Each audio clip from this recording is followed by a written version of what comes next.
and our newest sponsor. We have two esteemed speakers, Stacye Thrasher, Brim, CEO of STB Consulting, and Mathew Sparks, Director of Sales and Business Development at Project Insight. This session will be like all others as far as being informational, but the topic is special as we wanted to bring a focus to mission-driven teams and how they, like all project teams, can stay organized, aligned, and impactful without adding more process. And before we get into the session, we want to remind of the ground rules that are being shared on the screen, and come on camera if you like. Be sure your name is your registration name, and feel free to add your location or LinkedIn. And as stated earlier, this is our first sponsored Lunch and Learn event courtesy of Project Insights, a strategic project program and portfolio management platform that helps growing organizations gain and complete real-time view of work across every level of business. Okay, and then as far as announcements, we do have our PDD theme, Rising Above the Noise, leading projects when everything and everybody is changing. So if you haven't registered for that already, now is a good time to register. It's fast approaching. And then we have some events in July.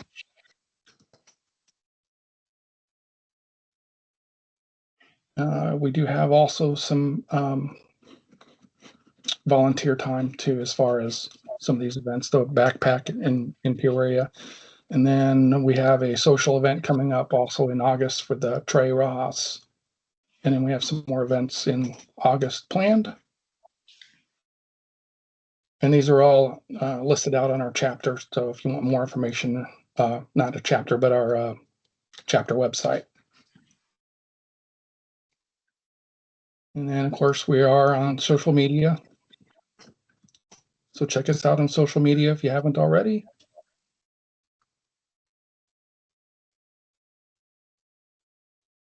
And okay, so now let's officially welcome Stacye and Mathew.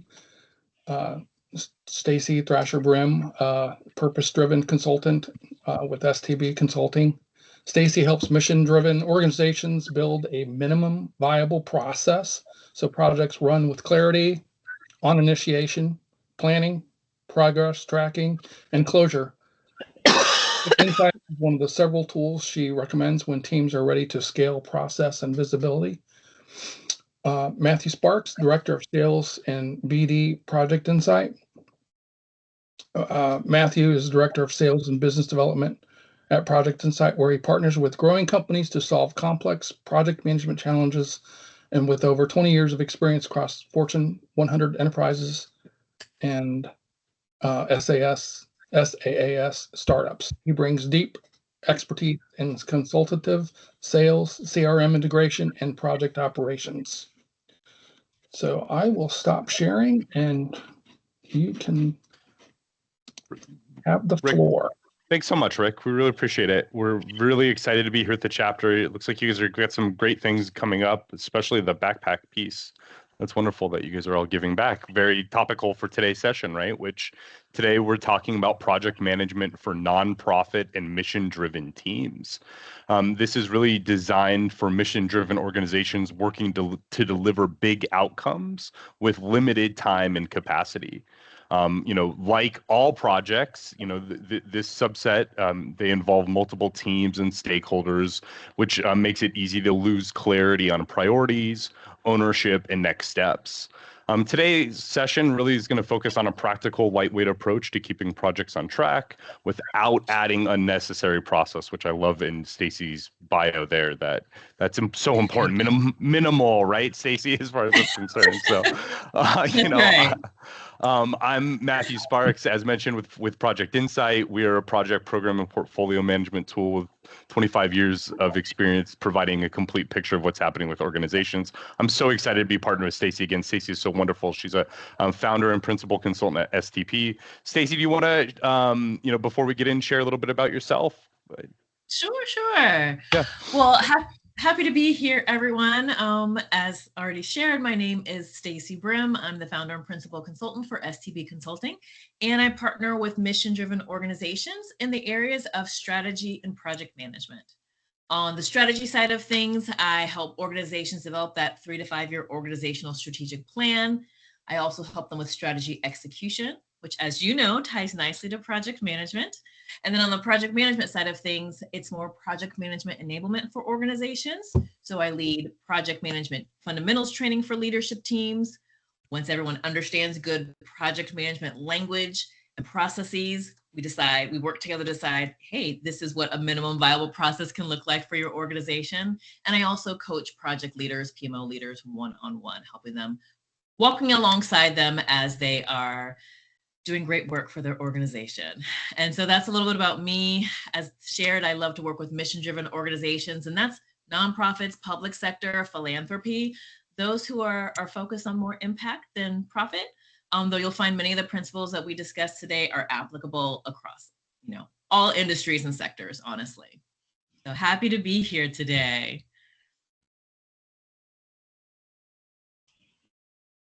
All right. Did you want to share anything else from this welcome? No, I think you're good. You can I think we can jump right in. Yeah, really. I think we're ready to go. So. Okay. And you guys are seeing my screen presentation mode. We're all set. You're good to go. Fabulous. Wonderful. Well, we're excited to be here today. This is an intimate group, so I really enjoy that.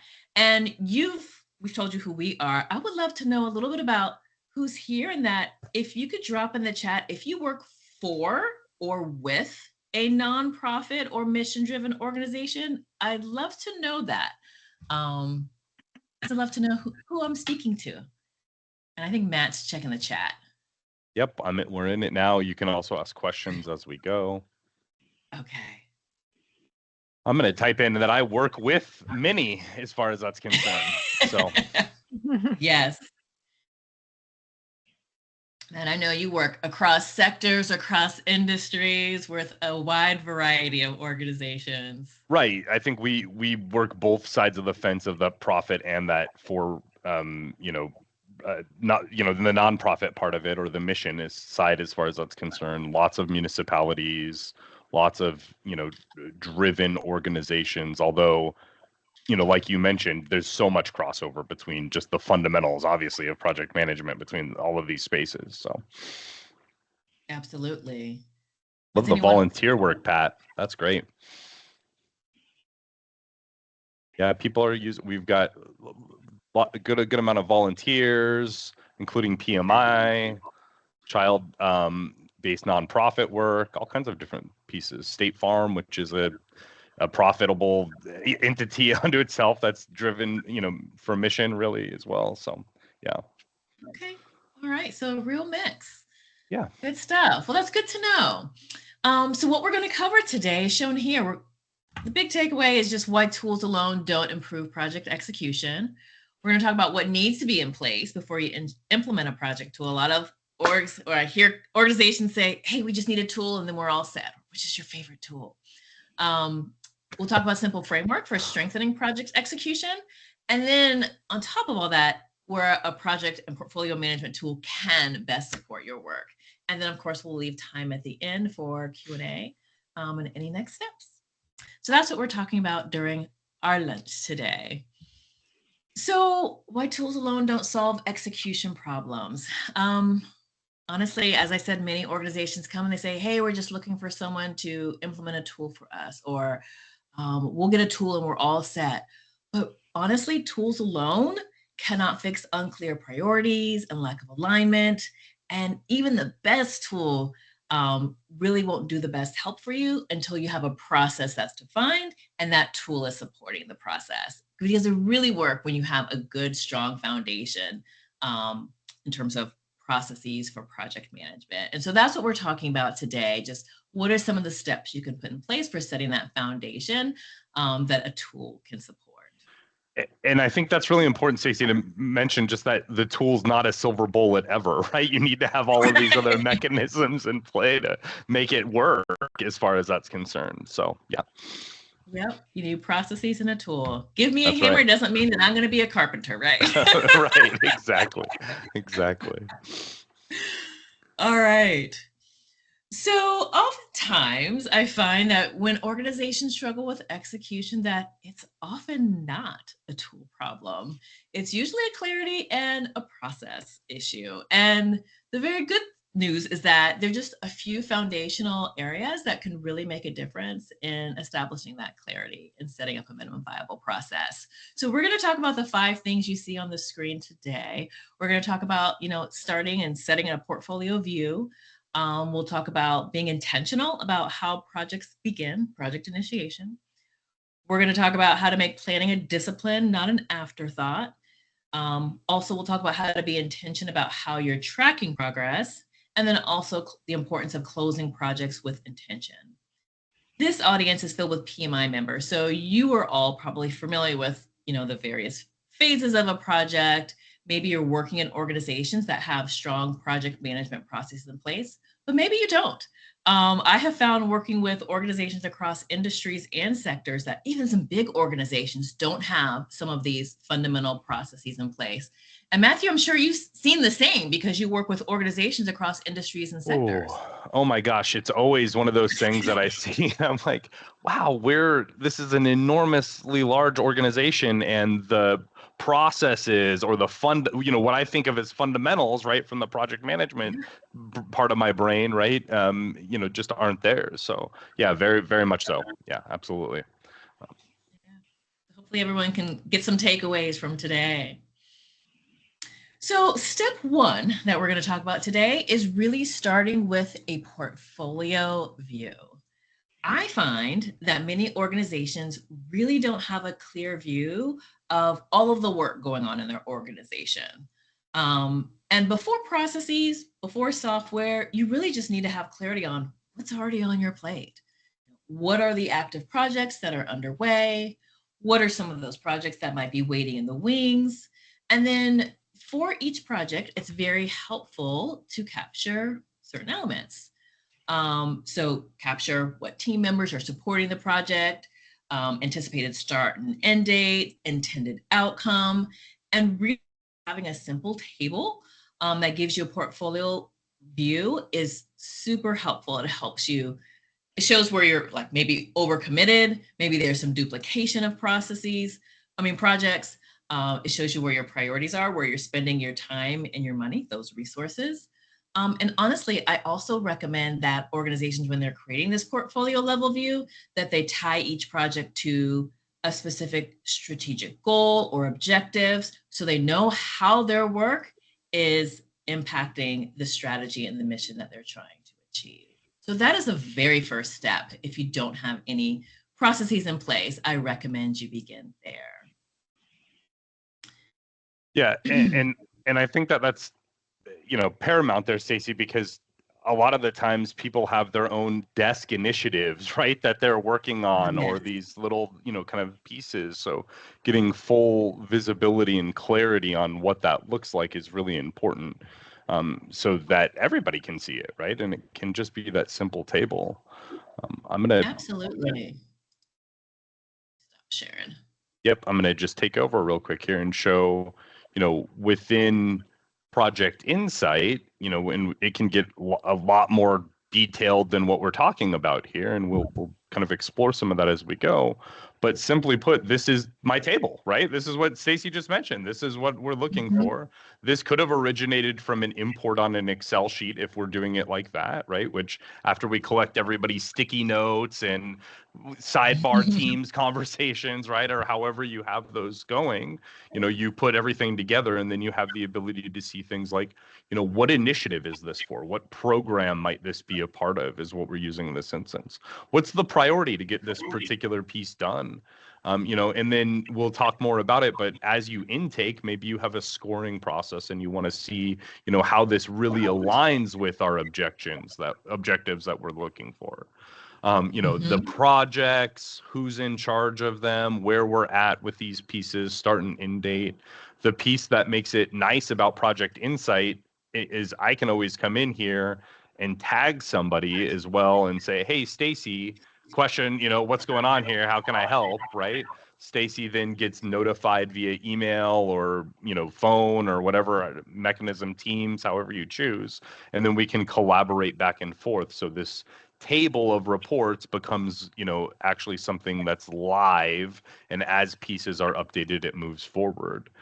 You can see this on a Gantt with Project Insight as well very easily, just via cross-project Gantt, which is the same data points. It's the same projects. In fact, it's the same experience that we just had. I just have the overlay here, which shows me, where I am right now, how I'm doing on my diamonds, which are the milestones, which they're closed and complete or open and needing to be done. So I can see I've got a lot of slippage right here in the last 2 months of what's happening.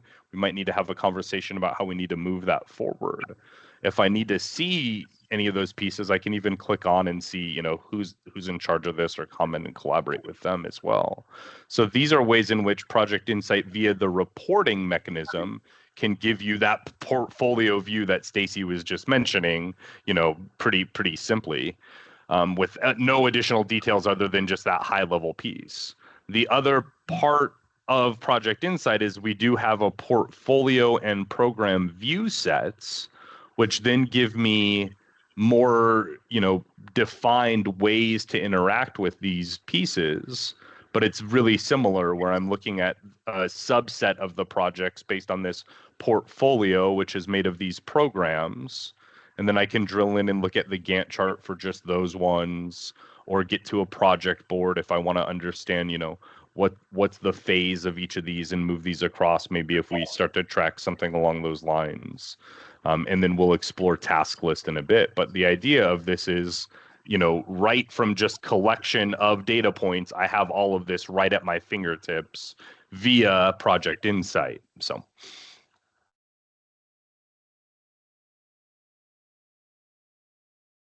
turn it back over to you, Stacye. All right. Thanks for sharing that. I mean, just having that view is gold. Yeah, because, Sorry, I didn't mean to cut you off.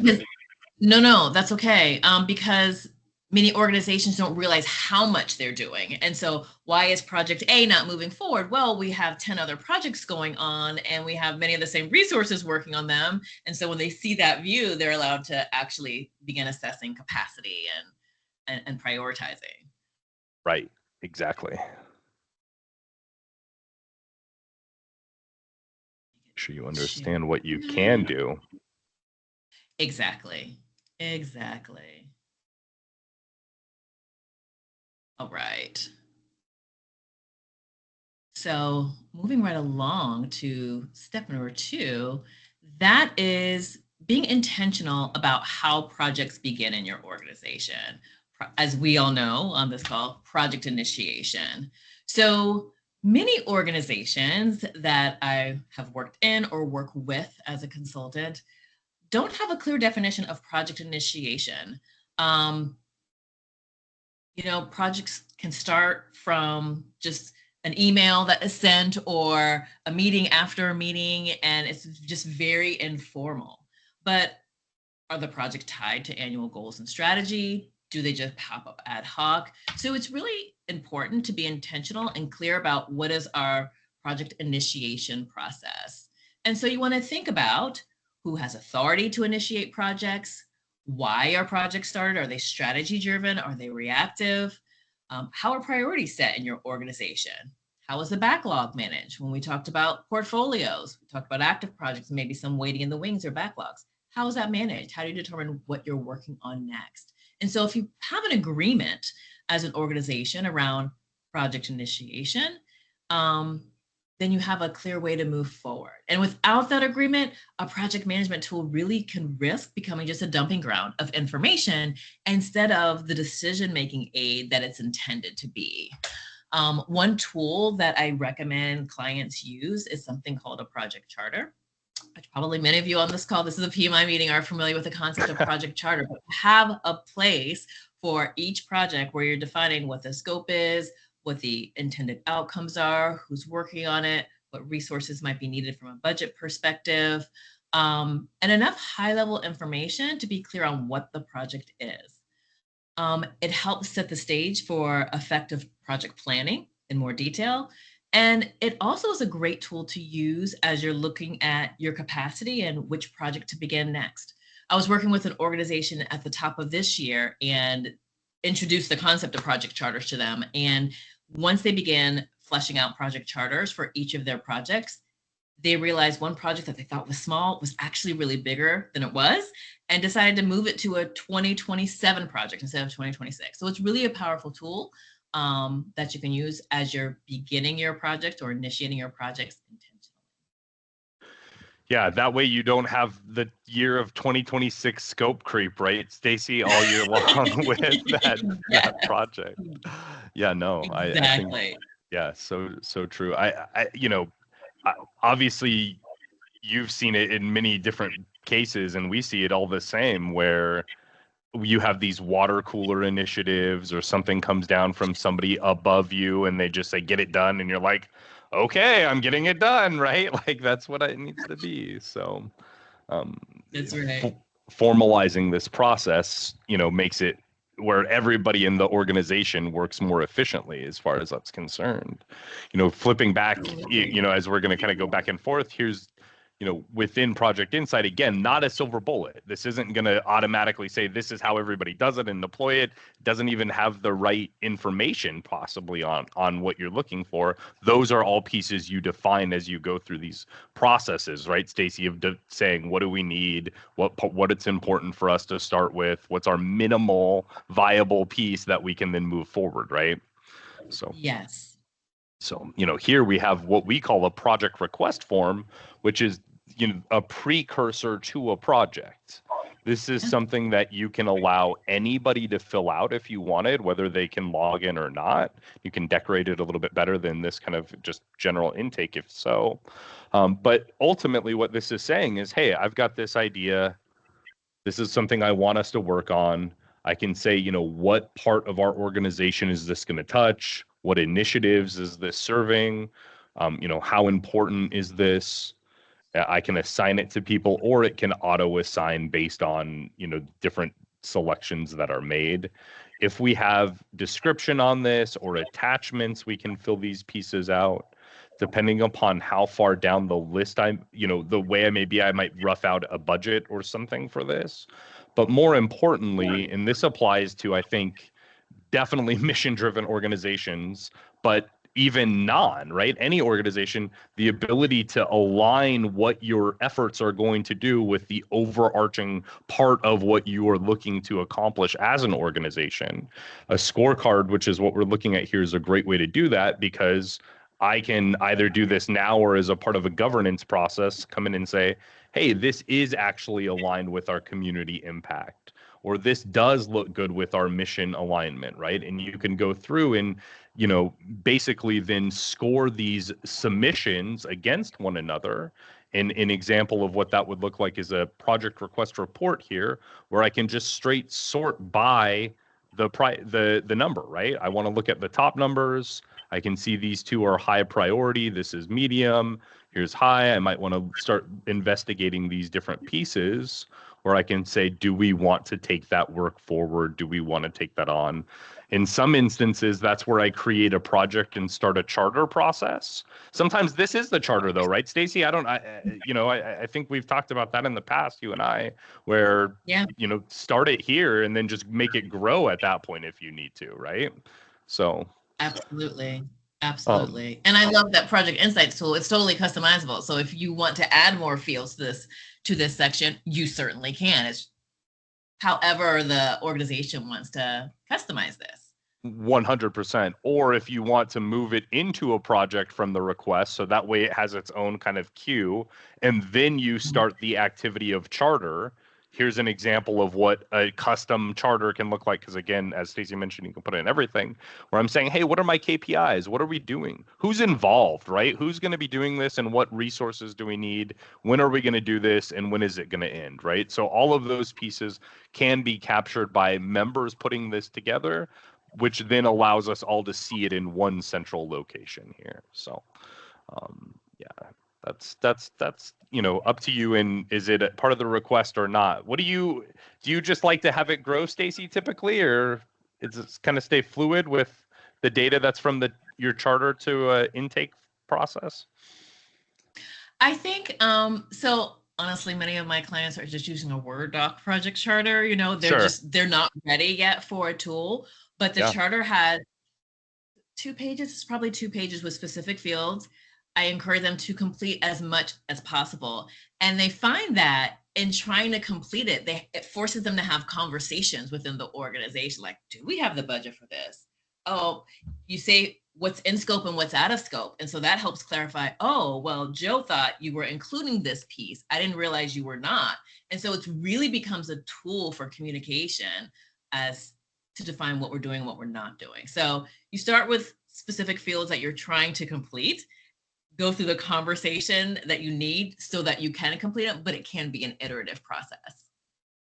Yeah, those I think are the most common ones that we see, as well as that iteration, right? Where people are going to queue up and then maybe go through governance and then go back and queue up and come back through and move it forward. Yes. So, yeah. Exactly. Right.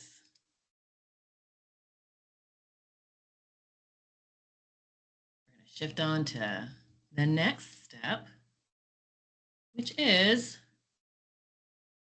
planning. And because this is the PMI meeting, we all know that planning is super important. And many organizations do not do it well. It should really be a discipline and not an afterthought. I have found that many organizations get excited about an initiative. They're excited to begin and they jump from let's do this project to execution. Let's just start doing, but without a strong planning process. And really a strong planning process helps you avoid wasted effort and scope creep. And it gives the team confidence and clarity before the work begins. So some questions you want to consider is, are you starting your projects with a clearly defined scope? Is it documented in a project charter or tool or some other similar format? What resources are needed? What dependencies do you have? If you are a project manager or you have project managers within your organization, do they know how to create a good schedule? Do they know to include the team members who are doing the work in the project schedule creation? Project managers are not expected to and should not create a schedule in a vacuum. You are not the person doing all of the tasks for a project. You involve the people who are doing the work so you can create a realistic project schedule.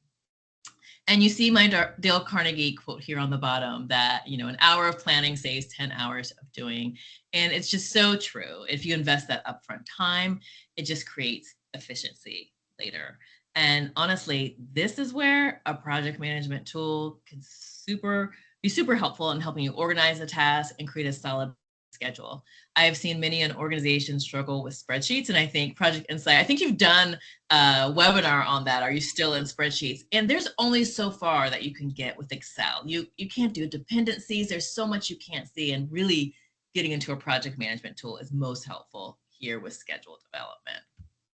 So yeah, it's tough. I think it's hard, as you're growing as an organization, because that's really ultimately what we're doing here, right, Stacye, is we're taking on more and more and being able to do different pieces. It becomes harder and harder to do it with, that start of a sticky note to the side conversations to the what's in my lap to the now do I have a full picture of everything that's happening, right? So yeah. I'm on a project level Gantt chart is where I am. So if I go into Project Insight, I get one of many views at the project level, depending upon which pieces of the tool we've enabled. So if I am tracking things like, the full RAID log I can or other pieces, that project charter stays right here if I want that to be a part of the project separately, where anybody on the project plan can go in there and have that reframe of, oh, this is what we're doing. That's what it is. I'm going this way, but I need to be, on target kind of thing. But the Gantt here is, just ultimately, as we're planning these pieces out, who is going to take on this work? How much time is it going to take? Is this specific piece a milestone? This gives me the visual piece to this so that I can see what that looks like. All of these other components here, specifically around resourcing, based on the time that this person is on this task between the start and end date, I'm slowly building a capacity for all members based on all of the other work that they're doing. So I can say, hey, Maya's pretty busy this week. Maybe we need to shift this piece out so that way Maya wants to continue to drive mission with us, right? To be a driver of results, really. So we can come in there and see that. What that's doing is that's queuing off the back end of everybody within the system, where I can drill in and say, hey, my assigned work looks like this. My overall capacity is here. And this is what I'm over, so I'm in trouble on some of these. I can drill in because often different people will serve different function within our organizations, right? So I may be somebody who's handling the grants, or I might be doing operations, or whatever that happens to be. But then I can see again what all of the work that they're doing. I can balance it out from here or at the project level. But this, in conjunction with that, charter of where's my shining star that we're working toward, then allows me to accurately say, all right, well, I'm glad we want to do this, but we can't start it until the end of July when, people start to have more bandwidth for them specifically. So, that's what that does through this kind of selection process and moving that forward. In that way, you're not overcommitting, you're not making those terrible 2026 decisions that you wish you kicked the next year, right? Where you could scope it out properly and be prepared, which is so common as far as that's concerned. So, yeah. I love that you show the capacity aspect, because it's a decision-making tool. It allows leaders to make decisions based on data, not based on whims, right? Right. Exactly. We're talking about, I think one of the important things that you've also mentioned, Stacye, is the idea that, we're all PMI people, right? We're all project managers in our mind, but not everybody we work with is. So we need to make sure that they can still understand these pieces and work with it, right? Even if they're not, what's my CPI number? What's my SPI number? Or anything like that. So, anyway. That's right. Yeah. But what are the minimum things we need to put in place to be effective and get the job done, right? Exactly. That's the key. And not burning everyone out in the process. Yeah, I know. All right, I've got to click these 3 things and do these and shake this, and now I'm updated and everybody's happy, right? So. Exactly. So let's move on to step number 4, and that is deciding how you're going to track progress. Tracking only works if expectations are clear, right? And execution is where teams really hope that a tool will save them. And so, yes, dashboards and task assignments and reminder can make a big difference, but we really need to make sure we don't overlook the human side, so that you've discussed what is our process for tracking progress, right? So you want to ask, how are we going to track progress against the plan? Do we want to hold like regular check-ins? And I recommend short, focused meetings as opposed to lengthy meetings without agendas where people don't want to come because they feel it's a waste of time. You should proactively think about what information should be reported up regularly for visibility. It's a much more comfortable place to be clear up front to say, okay, what does my leadership need? Find out from them and report it up, versus having to scramble when someone's tapping you on the shoulder saying, hey, I need a status update tonight or tomorrow, and you have to scramble to pull together data. So using a tool like the Project Insight tool or any PM tool, that's a good one, can streamline updates and reporting, but only if you define what matters and how the team would like to communicate. So they really only aid in reporting when you define the priorities and level of communication up front.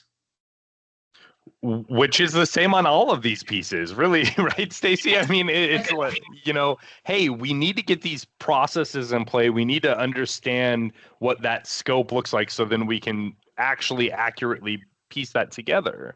You know, Yes. I'm on this same project that we've been on for a minute. So we went from the charter, we went into the Gantt, now we're on the task list. The Gantt actually will function as the same that this does, but one of the same. This is where we can see how that project plan that we came up with is being executed. Within Project Insight, this as a whole can originate as an AI prompt. So I can say, hey, we're trying to do this. I've got these stakeholders. I've got these milestones. Help me generate this. If you already have predefined processes, you can import via Excel, right, which is often what's used, or project files. But then any of those pieces and anything on the project level really can be templatized. So then I can redeploy these time and time again if need be. Here, I can see the update on my project plan pretty readily because I can see the hierarchy that we have set ourselves, which are kind of just meant to be phases in this instance. I can see the name of the assignment, how long and who's on it and when it should start and end. If it's been completed, it's green, which is customizable. You can change that. Or if it's behind, you can see here it's in red, which again, I can make this whole column red if I want, but it gives anybody who's working on this project immediate visibility into what's occurring here and how we're performing, right? I can also come in here to the filter and say, actually, all I care about is what's current and overdue, fundamentally speaking. And then I can drill in and understand what we're working on right now in this specific lens of this project. So it makes it really easy to be able to, have visibility. And again, the process because that's the key, is if we've decided that we want each of these stakeholders to be engaged in the process of updating the status and moving that progress forward, you can also do so here where each of these members can be automatically notified if they've been assigned something. When it becomes due, you can auto escalate, up. But more importantly, each individual contributor has the ability to get into what we call the work list and find all of their relevant assignments. So anything that's overdue or upcoming is timely. I'm not going to look at what Stacye that new initiative that is in 2027. I'm going to be doing what do I have on my plate right this moment to worry about as an individual. I can see, all of the tasks, regardless of which project these are a part of. And if I update it here, it will then update the project plan and then the reporting and then the portfolio views and everywhere else that we talk about here. So it cascades through. I can also, again, leave comments or tag members right from my work list, all the same. If we have different components of the tool enabled, such as governance, you can have approvals or all sorts of different objects within my work list. But the idea is, if I just need to know what I should worry about right now, I can come right here, knock my list out, and everybody's happy because my project plan has been updated and it's moved itself forward as well. So, with that said, I can look at different things in the event that I am moving dates around or otherwise and have different layouts on my piece where I can look at things like where did we start, what was our baseline, what's the difference, and understand what those numbers might look like as well. Or really any sort of order I want on here, I can just change it to a simple layout because these columns are all drag and drop. I can choose what fields we're seeing, which then means we can, kind of change the pieces that go back and forth, from what my team has visibility into or what we're even tracking. This might be difficult for us to get to, is the idea of what are the tasks, Stacye? What do you need to do and when are they going to occur, right? Sometimes even just getting that in can be hard. So any of these data points that we're talking about within Project Insight can be accessible via our reporting. So I can come into my reports home where I can see the different pieces that we've enabled. Our tool works off of, what we call an add-on approach, which means if I would need budgeting, I can turn on budgeting, or if I need resource allocation, I can turn those on. They're all in the enterprise license. You just add the pieces you need. That then allows my reports home, which is what we're looking at, to grow based on what we turn on. So this is where I can come in and generate any of these reports that I might need for our organization. As we build them, we can have them be saved in our menu, which are those reports we were looking at earlier on the portfolio views, right? Here's all of the active pieces that we have. It's nice. The strong piece here about Project Insight is I can filter this data out. Stacye and I can be looking at this same report and in real time be seeing each of our own respective data as far as that's concerned. And then if I need Stacye to have visibility into this, I can share it where either everybody in our organization or some people specifically have access now to this report just by logging in and having it right there. So it again only works if you know what you want to track, but if you do, then you have the ability to automatically generate these bits and pieces at the fingertip. That can include hey, what's current and overdue, what projects, who's the violator here, who needs to catch up with their pieces. That can be those resource allocation reports that we were looking at, or even the idea of what sort of effort and cost do we have going forward with each of our initiatives, right? It looks like over the course of the next little bit of this year, we're going to spend 300,000 on housing, pieces. This is clearly going to be our core. So let's make sure we have good focus on this subset of work that we're doing, either from a planned or actual or otherwise. So, the last one Stacye mentioned is, these are reports within Project Insight. I can turn any of these into a dashboard. So in that way, I don't need people to bounce from one to another. I can just share this with Stacye or anybody else, and then they can log right in and say, oh, here's what's happening. Here's the core. It's live. It's real. And we don't need to do anything else with that. So. And what's nice, if you've asked Susan or whatever leader, what they would like to see up front, then you can create that dashboard view to share the exact information that they'd like to see to make the decisions that they need to make, right?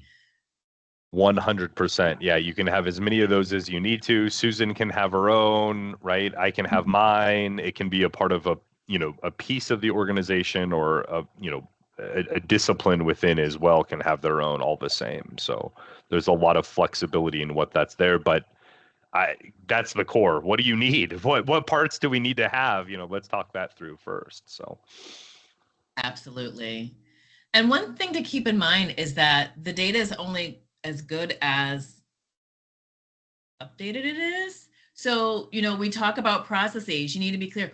Who's responsible for keeping it updated? And what's our way of working across our organization and team? Are we tagging people within the tool to respond? Are we asking for updates within the tool? Or are we having a meeting and then as a PM, we're entering the information? How do we want to operate? Because the dashboard isn't helpful for Susan to look at if the information is wrong, right? So you have to have those discussions so that the tool can do what it's intended to do. Garbage in, garbage out was posted in the chat, which is, I think, spot on as far as that's concerned, right? So, yeah. Exactly. All right, so let's talk about this. Finally, step 5. Time just goes by so fast. Step 5 is closing project with intention. I find that this is one of the most overlooked parts of project management.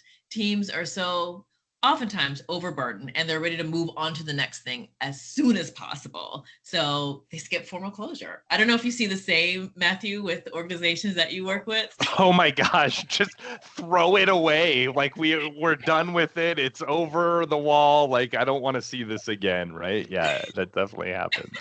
So Exactly. But really not having a defined process is, you're just missing out. Without documenting lessons learned, you miss the chance of improving your process, right?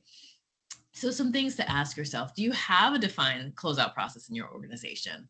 What steps are being taken as you close out a project? Do you make sure the final deliverables are completed? Checked all the boxes? Have you gotten the sign off that's needed if appropriate?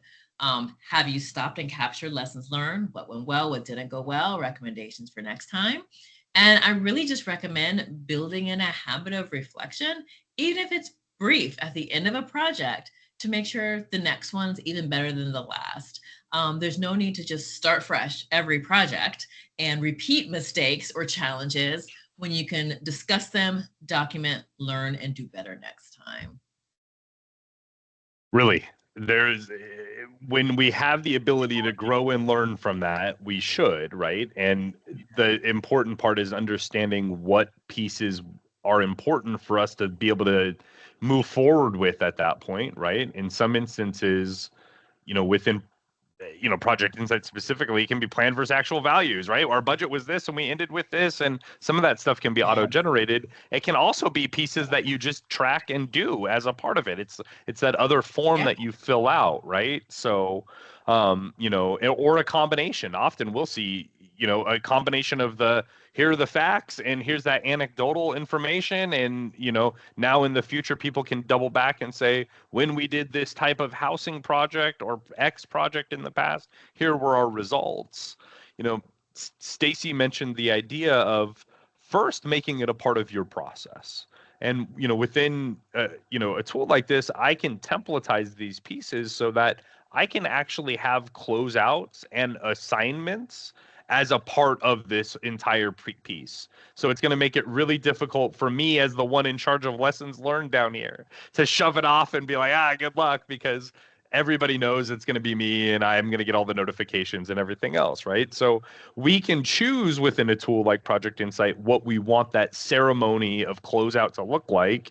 It can be the idea that everything gets checked, and when it does, we archive the project. So that way it's no longer active in our faces. Nobody has to have those panic attacks when they see the name of it again. But you can, still have the documentation for what that looks like. You can set rules within the tool where everything needs to be filled out before I can go in and archive that. Some of those items that could be filled out are tasks like we were just looking at, or some of them can be similar to the experience we had seen with that charter, where it can just be, here's my lessons learned doc that we're going to fill out here, right? Again, this is a pretty maybe lame side of lessons learned here, where it's just, did you do it? Yes or no, thumbs up, thumbs down, but it's still better than nothing, candidly, as far as that's concerned, right? Stacye's saying, yeah, she's muted, but I'm totally simple. You can elaborate as you go, but this does then, right? This does then let me give my anecdotal piece. This becomes one of the artifacts that made up this project as a whole. So that way, when I do go to archive it, it has everything in it, so we can always double back and actually move forward from what we had done in the past and be happy about that. But again, only working if we choose to get to this point and identify what data points are within our documents and that part. So I love that you mentioned sharing, looking at the data, the facts, and also the anecdotes, because when you look at that project schedule, our baseline, versus actual, the project was 2 months late because this step took us much longer than expected. Okay, now we know for next time, right? And you capture why. It wasn't just Joe's fault because, X, Y, Z. There was a reason for it, and we've got the information. Right. And one of the things that I really enjoy about Project Insight then is if you had used a template to deploy from, you could go in and modify that template, say piece XYZ is actually taking 25 days, and then push that into active projects. So that way, everything that you have moving forward, gets to benefit from that learning. So. Absolutely. Absolutely. So today we're talking about project management and mission-driven organizations. And, we thought this was a unique topic because there are many organizations where there are people who are managing projects that do not have a project manager title. Probably most of you here on this call do have a project management title, but many people are leading work that don't have that title and don't have the same experience you do. So we wanted to talk about this minimum viable process and how a tool can support that, no matter what your level of project management maturity. So we wanted to make it clear that it doesn't have to be perfect in order to have some structure to be more efficient and effective in what you do. I think that's so important, because I think that all people want this thought out process where everything's perfect. And, I'm thinking of the game Mousetrap right now, where every little piece touches it and moves it. But the reality is, to get to this kind of elaborate process, iteration is a wonderful way to do so, right? And what can we do? What do we have the ability to take on? And then we can grow from that as far as that's concerned. Yeah. Absolutely. Iteration is key because implementing a project management process and a project management tool is a change management project. Right. Okay. And so taking it step by step is important. And that's why we begin to recommend with a minimum viable process. Start with the basics. And then once you're ready and have that foundation, that's when you can add in a tool and have some amazing capabilities like Matt has shown you today with the Project Insight tool. I think it's kind of your team, the lobster, your team becomes the lobster in the water then in that way, right, Stacye? Things are changing around you, but you're a part of the process and you don't really feel it. And then everything's a little different at that point. That's good. So. Yeah, absolutely. So the key takeaway is that process is the foundation for project success. And that's what we really wanted you to walk away with today. So Matt, I'm going to toss it over to you. Yeah, if you've got any questions as far as next steps are concerned, please feel free to reach out to us. That means if there's anything in how can we get a minimum viable process for our organization, Stacye is your go-to, fundamentally speaking, as far as that's concerned. She, again, primarily focuses on that mission-driven organization, right, as a consultant, but she has got you taken care of. If you have questions as to how Project Insight can be put to use for you, you may contact me directly here at my email or go to our website. We're happy to set up an instance or a trial for somebody. If you contact me, we'll get that set up for you. The goal, as always, to provide the value for what you're capturing. So go through that. If you know what you're doing already, we can make it really easy to get those inputs in. If you still need assistance and what is going to help make your organization take those next steps faster and better, contact Stacye and we've got you covered. So really appreciate everybody's time today and the chapter. Thank you so much. I'm jealous that I can't be a part of your backpack drive coming up because I think that's a really cool initiative. But if there's anything else we can do for you all, please reach on out. We're excited to be a sponsor. Thank you so much. If we have any questions, go for it. We're almost at time. We have 5 minutes left, and then we're back to work. Oh yeah, thanks for having your salad with us or whatever you were consuming as far as that's concerned. Project Insight does also provide pretty much monthly webinars for PDUs. Our next one that we have upcoming is from Founder-Led to Scale-Ready Project Strategy. That's going to be the 17th of June. If you join that, you can join future ones again where PDUs are a part of our kind of standard offering. In the chat as well, we did put a few helpful links, including the PDU piece, a little bit more about the sponsorship, and then Project Insight does have a podcast as well. It's Where You're Caped to Work, where we interview the wonderful people that make the world work, and they're superheroes of their organizations, the project managers. So we've had a wide range of guests on, from the largest companies in the world to the largest government part of mission driven of NASA, right, on all sorts of people in between. So it's a great place to just hear others' experience, and I find it wonderful because we're kind of our own people, the PMI, right? Our project managers, this world, we all speak the same talk, and it's a good place for us to hear others. So. And Mathew, I have to say that this is one of my favorite podcasts. I have a lot of podcasts saved in my podcast player, but I really love Where You're Caped to Work because it's just interesting to see all the different applications of project management in the different industries and hear people's experiences. I love it. I love it.